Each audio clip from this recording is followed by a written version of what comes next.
Hey guys, dumbbell stack number 6. Now, what we've been doing a lot of is level change, pull, push. This one's a little different. We're going to be starting with the pull, with an exercise called the high pull, and then going into our level change or leg exercise, which is the runner's lunge, as I like to call it. And then we'll be doing the lying press, which we did in an earlier stack. You can also substitute that for a single arm overhead press, if you like. So let's take a look at the high pull. Now the dumbbell high pull, this is very often done with a bar. A lot of Olympic lifters do this. This is a power exercise. Power is strength displayed quickly. Okay, so power work is done fast. So once again, this is probably left for more intermediate, advanced practitioners. Intermediate practitioners are people that have been lifting weights for roughly 6 months. Some people might need more. Some very athletic people that are naturally strong can attempt this at a much sooner stage of the game. But this is something that needs a certain strength base before you do it. So it's a power move. It's done fast. So it's speed strength. So what you want to do is it's going to incorporate the legs, in fact the whole body. It's going to have a sort of a hip hinge component. It's going to have a leg squat or almost a jumping component, and it's going to have a very prominently a pulling component. Okay, and it's fast. So you want to be in a position where it's your natural jumping position. So very often a slight turnout is comfortable, and so your jumping position is not here. Your natural jumping position is here. This is the position that you would jump. Okay, and we worked on the hip hinge earlier on, which is basically this joint.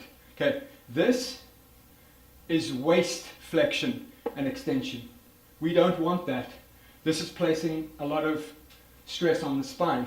Okay, this joint's not working. This is the joint we want to work. Okay, and this is a very a useful movement for us in everyday life, picking stuff up. Okay, we want to have a slight arch.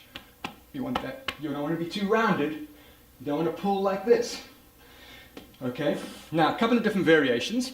You can minimize the leg involvement and just bend the knees and pop it up, and then to the hang position, bring it down, pop it up, and bring it down. Could you see? The feet are just staying flat.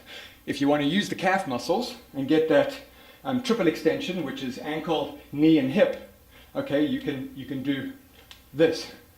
I would look slightly down, because if you look up, what happens is people fall back. So what you want to do is, if you're going to use the calf muscles, those ankles, okay, you want to be here.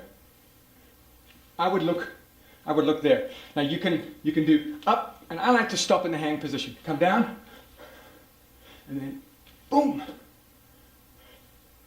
And for those that are really adventurous, you can do it with a jump. So it'll look like this.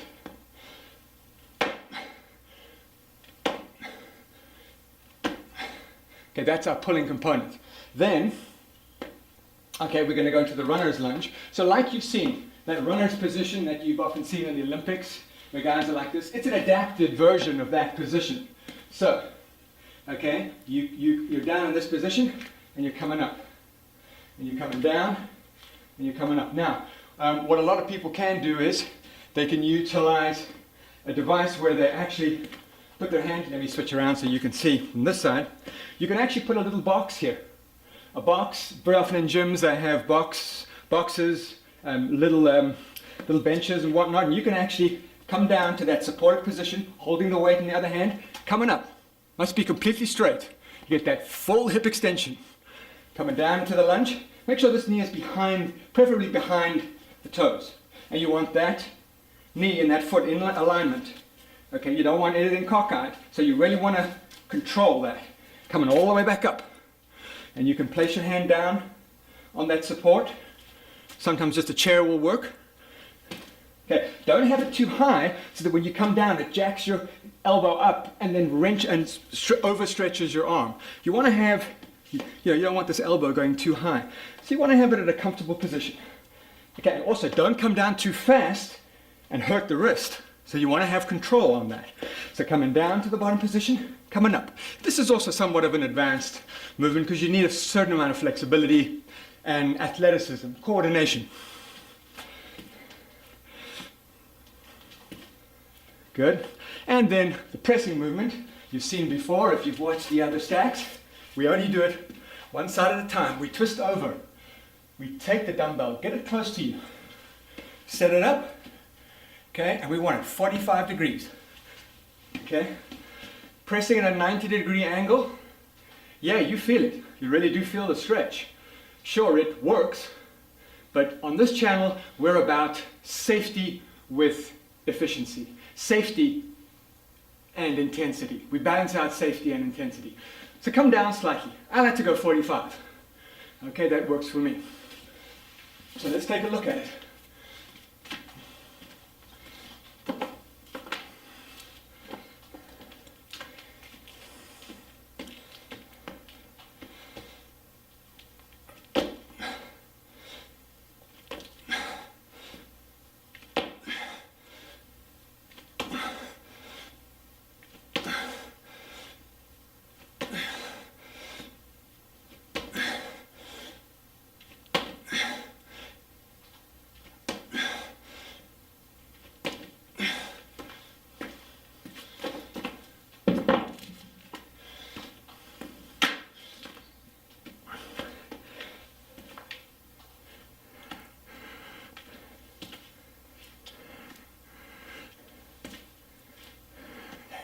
And you can support here if you'd like to.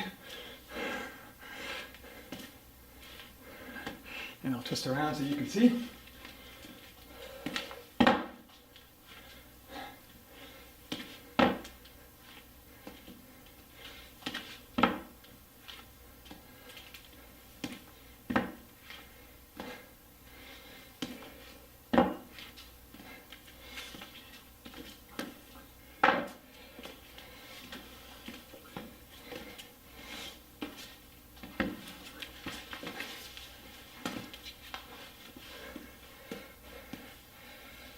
Support with the other elbow on the ground.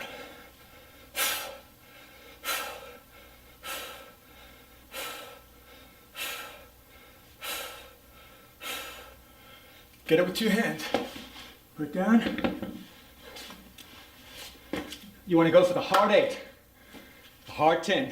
Doesn't necessarily have to be to failure, but it has to be challenging. We always go with good form. As soon as the form goes off, we stop. So always use good form. Okay guys, happy training.